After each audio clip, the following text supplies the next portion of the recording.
নমস্কার, আপনারা দেখছেন HR নিউজ 24, সত্যের লক্ষ্যে মানুষের। ভারত স্কুলের এই বছরের থিমের ছোঁয়া সরস্বতী প্রতিমা, যা তৈরি হয়েছে পরিবেশ বান্ধব বিভিন্ন জিনিসপত্র দিয়ে। পাশাপাশি মাতৃ প্রতিমা তৈরি হয়েছে গা ঘষার ছোঁয়া ধন্দুল দিয়ে। বানিয়েছে কাশিমবাজারের গোপাল কর্মকার। আর পরিবেশ বান্ধব তথা বাংলার ঐতিহ্যমণ্ডিত ও হারিয়ে যাওয়া স্মৃতি থিমের প্যান্ডেল যা করেছে ভারতীয় স্কুলের ছাত্রদের সঙ্গে সঞ্জু কুণ্ডু ও তার টিম। এর আগে পাল্লেজির বিচারে 2014-তে পশ্চিমবঙ্গে তৃতীয় ও গত বছর কলেজ অফ ইঞ্জিনিয়ারিং এর বিচারে নদিয়া প্রথম স্থান পেয়েছে। এই বছরও তাদের ঝুলিতে বেশ কিছু সেরা সেরা পুরস্কার এসেছে। এবারেও তারা সবাইকে আহ্বান জানিয়েছিলেন। সরস্বতী পুজো রানাঘাটে সমস্ত স্কুলের মধ্যে এক অন্যতম চমক ছিল রানাঘাটে ভারতী স্কুল। তাদের এই বছরের চমক তো অন্যরকম। ধুন্ধুলের ঠাকুর সহ মণ্ডপ সজ্জায় পরিবেশ বান্ধব বিষয় নিয়ে তাদের বিশেষ আকর্ষণ স্কুলের ছাত্রছাত্রীদের হাতে আঁকা প্রদর্শনী সহ বিজ্ঞান মডেল। পাশাপাশি আরও একটা মানবিক দিক দেখা গেল।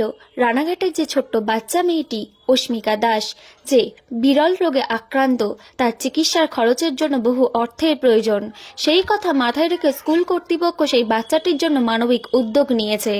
এবার দান বাক্স মধ্যে দিয়ে আগত দর্শনার্থীদের কাছ থেকে সদিচ্ছায় জীবন ভাণ্ডারের মধ্যে দিয়ে টাকা পয়সা কালেকশন করে সেই ছোট্ট অস্মিকার পরিবারের হাতে তুলে দেওয়ার ও পরিকল্পনা এবং উদ্যোগ নিয়েছে ভারতীয় স্কুল কর্তৃপক্ষ। এছাড়াও তাদের এই বছরের মূল আকর্ষণ ছিল ফুড ফেস্টিভ্যাল। এই বছর তাদের স্কুলের বেশ কিছু ছাত্ররা এই ফুড ফেস্টিভ্যাল অংশগ্রহণ করেন এবং পাশাপাশি ভারতীয় স্কুলের প্রাক্তনী ছাত্রছাত্রীরা এই ফুড ফেস্টিভ্যালে অংশগ্রহণ করে। এই ফুড ফেস্টিভ্যাল বিভিন্ন রকমারি খাবারের সম্ভার নিয়ে ফুড ফেস্টিভ্যালের লোক হয়ে বেশ কয়েকদিন ধরে যার রানাঘাটের মধ্যে এক অন্যতম মাত্রা সৃষ্টি করেছিল। এই সরস্বতী পুজোয় রানাঘাট ভারতীয় স্কুল কর্তৃপক্ষ এবং এই পুজো এবং ফুড ফেস্টিভ্যালকে কেন্দ্র করে বহু দর্শনার্থীদের ভিড় লক্ষ্য করা গেছে। পাশাপাশি পুজোর কটা দিন বিভিন্ন বিশিষ্ট ব্যক্তিবর্গদেরও উপস্থিতি লক্ষ্য করা গেল রানাঘাট ভারতীয় স্কুলের প্রাঙ্গণে। চলুন এই বিষয়ে ভারতীয় স্কুলের প্রধান শিক্ষক মিন্ময় দে ও বিশিষ্ট চিত্রশিল্পী সঞ্জু কুণ্ডু আমাদের নিউজের ক্যামেরার মুখোমুখি হয়ে বিস্তারিত কি জানালেন আমরা শুনে নেব সবিস্তারে। রানাঘাট থেকে শুভঙ্কর পালের রিপোর্ট, HR নিউজ 24। না কেন এই যে পরিবেশ বান্ধব এটা ভাবনা কেন আসলো? চারিদিকে যেভাবে পরিবেশ দূষণ হচ্ছে তাতে সম্পূর্ণ পরিবেশ বান্ধব করাটা খুব কঠিন আমাদের পক্ষে। তো আমরা চেষ্টা করেছি যতটা পরিবেশ বান্ধব করা যায়, যতটা প্লাস্টিক কম ইউজ করা যায়। একেবারে যে ইউজ হয়নি তা বলবো না, বললে সেটা বিতর্কের একটা কেন্দ্রবিন্দু হয়ে যাবে। তো যতটা আমরা চেষ্টা করেছি যতটা কম প্লাস্টিক ইউজ করা যায় এবং পরিবেশ বান্ধব যতটা রাখা যায়, এটা সামাজিক একটা বার্তা সবার দর্শকদের মধ্যে দেওয়া যেতে পারে যে যা অবস্থা পরিবেশের। আর এই বছর যা গরম পড়বে, শীত তো নেই, তো খুব তাড়াতাড়ি গরম পড়ে গেছে। এবার গরম যা পড়বে তাতে বোঝা যাচ্ছে কী সাংঘাতিক পরিস্থিতি হতে পারে। তো তার মাধ্যমে আমরা বোঝাতে চাইছি ছোটদের এবং বড়দের যারা যত দর্শনার্থী আসবে পরিবেশের প্রতি আমাদের দায়বদ্ধ হওয়া উচিত। তো সেই বার্তা নিয়ে এবছর পরিবেশ বান্ধব। এই যে পাশাপাশি নদিয়ার এই প্রথম একটা স্কুল যে অস্মিকার পাশে দাঁড়ালো, ব্যাপারটাকে আপনি শিল্পী হিসাবে কিভাবে দেখছেন? আমার খুব ভালো লাগছে কি রানাঘাটের মেয়ে, আর এখন অস্মিকার লড়াইটা শুধু অস্মিকার বাবা মায়ের নয়, এটা সারা ওয়েস্ট বেঙ্গল ব্যাপী ছড়িয়ে গেছে, হয়তো সারা ভারতবর্ষ ব্যাপী, কি ভারতবর্ষের বাইরে থেকেও হয়তো আসছে, আমার সঠিক জানা নেই। তবে লড়াইটা শুধুমাত্র ওদের মধ্যে নেই, এটা প্রত্যেকটা মানুষের লড়াই, বিশেষ করে রানাঘাটবাসী প্রত্যেকের লড়াই। তো খুব ভালো লাগছে এটা। আপনার নাম পরিচয়? সঞ্জু কুণ্ডু, আমি এই টিমের সৃজন করেছি। শিল্পী ভারতীয় হাই স্কুল প্রত্যেক বছরের মতো এবছর আয়োজন করেছে অভিনব সরস্বতী পুজো।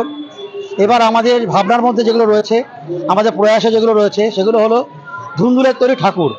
যে ধুন্দুল আমরা ছোটোবেলায় ইউজ করতাম সাবান দিয়ে গা ঘষার সময়, যেটা এখন প্রায় অপ্রাপ্ত, পাওয়াই যায় না প্রায়, সেটাতে তৈরি করা হচ্ছে, যেটা পরিবেশ বান্ধব একটা উপকরণ, সেটাতে তৈরি হয়েছে আমাদের ঠাকুরটা। এছাড়া আমাদের যেহেতু খাদ্যমেলা হচ্ছে, খাদ্যতে আমাদের যে সমস্ত জিনিস লাগে, যেমন ধরা যাক ঠোঙা, যেমন ধরা যাক কী যেন বলে লাড্ডুর খোসা, যে সমস্তগুলো রয়েছে প্যাকেটগুলো, এই জিনিসগুলো দিয়ে ফুচকার যে প্যাকেটটা, পাতাটা, এইগুলো দিয়ে এবং সব পরিবেশ বান্ধব উপকরণ দিয়ে আমাদের প্যান্ডেল তৈরি হয়েছে। এছাড়া আমাদের যে ঐতিহ্য রয়েছে, বাংলা ঐতিহ্য, যেমন কুলো, ধামা, তারপরে হচ্ছে হাঁড়ি, কলসি, এ সমস্ত আমাদের চাল, তারপরে হচ্ছে ধান, এ সমস্তগুলো দিয়ে আমাদের এবার প্যান্ডেলে তৈরি হয়েছে। এছাড়াও রয়েছে আমাদের স্কুলের স্টুডেন্টদের হাতে আঁকা ছবি, তাদের হাতের বিভিন্ন কাজ এবং বিজ্ঞান প্রদর্শনী। আর যে সব থেকে মুখ্য আকর্ষণ সেটা হচ্ছে খাদ্য মেলা।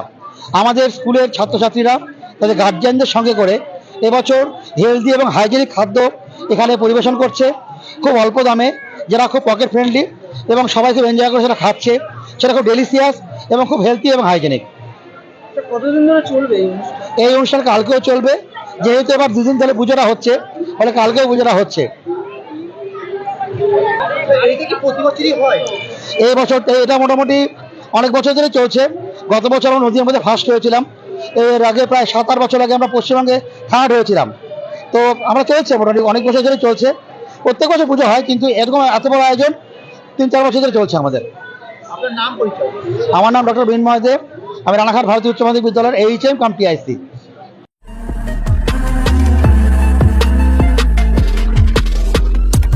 নমস্কার, আপনারা দেখছেন HR নিউজ 24, সত্যের লক্ষ্যে মানুষের পাশে।